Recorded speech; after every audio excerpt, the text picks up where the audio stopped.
My name is Kaylee Fraser. I'm the British woman who witnessed and posted on social media about the Gulf-face Argaliya and mass protests across Sri Lanka last year.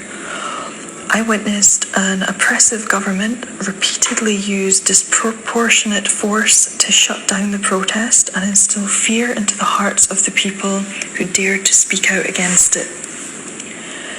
I exposed the inhuman treatment of citizens by police, government forces and thugs who were rallied together at the then Prime Minister Rajapaksa's residence, Temple Trees. I posted many videos and shared a great deal of content which directly contradicted the government propaganda media that I now note is owned by the family of the now president. And I did this all through my personal social media pages. I posted about the expired tear gas being used against unarmed and peaceful civilians, who were at times in numbers of less than 100. Hundreds of civilians suffered severe ill effects from these tear gases being used over the months of protesting. Many were coughing up blood and with symptoms ongoing for months after exposure. I posted about the noise torture that protesters outside Temple Trees were subjected to. I posted about the repeated violence that I witnessed from government forces towards unarmed men, women and children. I witnessed military helicopters flying low to the ground at the Gulf-face site and pointing guns at protesters to incite mass panic and fear into an already desperate people. I witnessed the government evict protesters from their protesting site at Gulf-face after having raided the site overnight and having beaten and tortured many of the protesters, also denying them access to medical care for around 8 hours. I also publicly questioned the president's decision to allow the severely harmful chemical glyphosate to be used once again in Sri Lanka's food chain and further poison an already malnourished population. I have publicly questioned many of the appalling things that I've witnessed while staying in Sri Lanka. I too was then subjected to persecution by President Wickremesinghe for defending the poor Sri Lankan people who took part in the non-violent protest campaign. The relentless non-violent social revolution was culminated with violence perpetrated by police against non-violent protesters. There's countless video evidence showing police forces hunting down protesters who ran away to hide from the violence. Many were dragged from their hiding places and badly beaten. After the Argaliya was dismantled by Ranil Wickremesinghe by force on the 2nd of August 2022, my property too was raided and my personal belongings, including my passport, was forcibly removed without a court order, in spite of my having visa to remain in Sri Lanka till the 8th of March 2023. On the 8th of August 2022, the police spokesperson in his regular briefing said that my social media pages contained some negative content and that I'd brought the government of Sri Lanka into disrepute. There was also a highly racist remark about how it is not right for a foreigner to be commenting. Thereafter, I was forced to attend the office of the Controller General of Immigration on the 8th of August 2022, where I was detained for over 8 hours and questioned about my participation in the Gulf-face protest. My visa was revoked with an order made to leave Sri Lanka on or before the 15th of August 2022. I challenged the decision of the immigration before the Court of Appeal on the 12th of August, but on the 18th of August, the court held that the Controller General of Immigration has an unfettered discretion on visa matters and my application was dismissed. As the administrative law does not recognise an unfettered discretion in any public office, on the 23rd of August 2022, I challenged the said order in the Supreme Court with permission sought to file a certified copy of the Court of Appeal order once it was made available to me. But the said request was rejected and my application was dismissed on the 2nd of September by Judge Priyantha Jayawardena on the basis that I had not filed the Court of Appeal order. Meanwhile, Ranil Wickramasinghe, the president, employed his people to take me before him and ask him for mercy. This is something I strongly rejected and refused to do. I am then told that on the 5th of September, 2 lawyers, namely Lakshan Diaz and Prabodha Ratanayaka, apparently loyal to government authorities, filed a right violation petition numbered SCFR 299-2022, citing me as the petitioner without my authority. I have never met those people and I have not signed any proxy or affidavit empowering them to do so. Since the 15th of August 2022, I have been hunted by CID and immigration officers who have turned up at numerous properties they believed me to be staying at. Officers have assaulted the husband of a pregnant woman, terrifying both of them in an attempt to gain information about my whereabouts, something which has been reported officially to local police with no arrests made. Because of the constant threat I am under of unlawful arrest, detention and deportation, I have not been able to meet with my own counsel, Mr. Nagananda, let alone instruct another. I have been informed that when said matter was taken up for support on the 14th of September 2022, the court had questioned Lakshan Diaz, AAL, as to why he failed to mention about the case SC SPLLA 218-2022 that I filed in the Supreme Court. I am told that he informed the court that I had instructed him that I was unaware of SC SPLLA 218-2022 filed in the Supreme Court, and therefore the court had dismissed the case filed by him, SCFR 299-2022, with a cost order of 100,000 rupees imposed on me for no fault of mine. Given that this case Lakshan Diaz brought forward has now prevented my actual case and plea for help and justice from the Supreme Court being heard, I can only see that this has been done maliciously and deliberately to negatively impact my case against this government.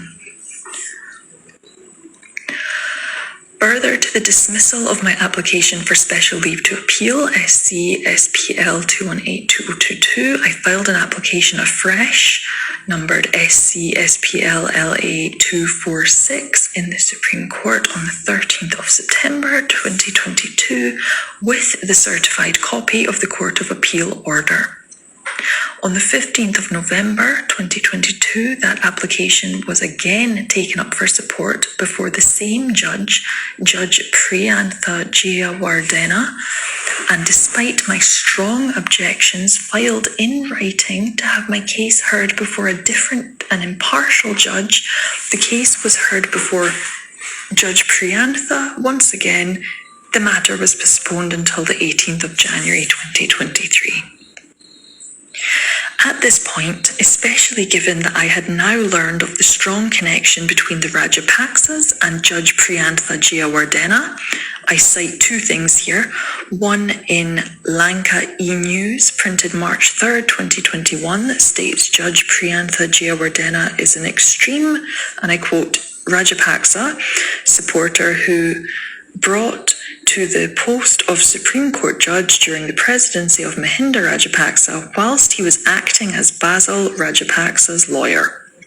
I also cite an article on dailynews.lk where Judge Priyantha Jayawardena himself refused to sit on the bench regarding the fundamental rights petition filed by former Defence Secretary Gotabaya Rajapaksa, citing personal reasons. It is very clear that there is a personal and strong link between the very government that I have publicly called out in support of the poor Sri Lankan civilians.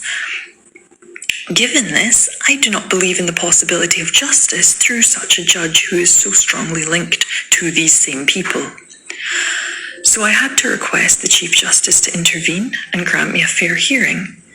He ordered that my case be listed for support on the 28th of November 2022, but once again it was listed for support before the Judge Priyantha Jayawardena, and once again he postponed it, this time for 6 months, with an added special order given to the registrar not to entertain any request seeking an earlier date, citing no reasons for this. Thereafter, as the Judge Priyantha Jayawardena had abused the office and clearly violated my fundamental rights, which does not fall within judiciary immunity, I initiated a right violation petition numbered SCFR 3992022 against him on 27th of December 2022 for denying my right to safe liberty and to return to Britain as a British citizen and not as a deportee. It was supported on the 27th of January 2023 and the order delivered almost 4 months later on the 11th of May 2023. In the order made by the Supreme Court, it is mentioned that I have suppressed, I quote, I suppressed facts about another case, numbered SCFR 2992022, the case initiated by 2 other lawyers, Lakshan Diaz and Prabodha Ratnayaka, who I state that, once again, I have never met nor signed any affidavit nor proxy, which I have already informed the Chief Justice on the 8th of March 2023. Yet the court has simply disregarded my written submission made to court and imposed a further cost order of 500,000 rupees on me, an order which is absolutely flawed. Any prudent person will understand that this order is obviously wrong, as I have no business with this case, SCFR 2992022, filed by 2 said lawyers, apparently loyal to this government, and Ranil Wickremesinghe, who has used his people to continually try to persuade me to go before him begging for pardon and to have the deportation order issued on me cancelled, permitting me to safely return to the UK. President Ranil has been asked to allow me to travel home safely, a request which he has repeatedly denied in favour of continuing to punish me for speaking out against his government. The 2 lawyers who deliberately filed a case citing me as the petitioner with no proxy or affidavit is clearly fraud, and therefore on the 18th of May 2023 I've reported both of these to the Chief Justice, as they have deprived me of my right to pursue a fundamental rights petition, SCFR 3992022, causing an irreparable damage to my reputation and credibility, and further prolonging the suffering I have to endure, having lost my right to liberty and to live my life free from persecution. I have given instructions to my counsel, Mr. Nagananda, to have the cost order of 500,000 rupees imposed on me overturned, as FR case 299222 had been initiated by the 2 said lawyers without my authority, and hence the cost order imposed is clearly unjust. It appears to me that although Sri Lanka claims to be a democracy, it's a place where people are least concerned and clueless about their democratic rights and the supremacy bestowed in the people under the Sri Lankan constitution.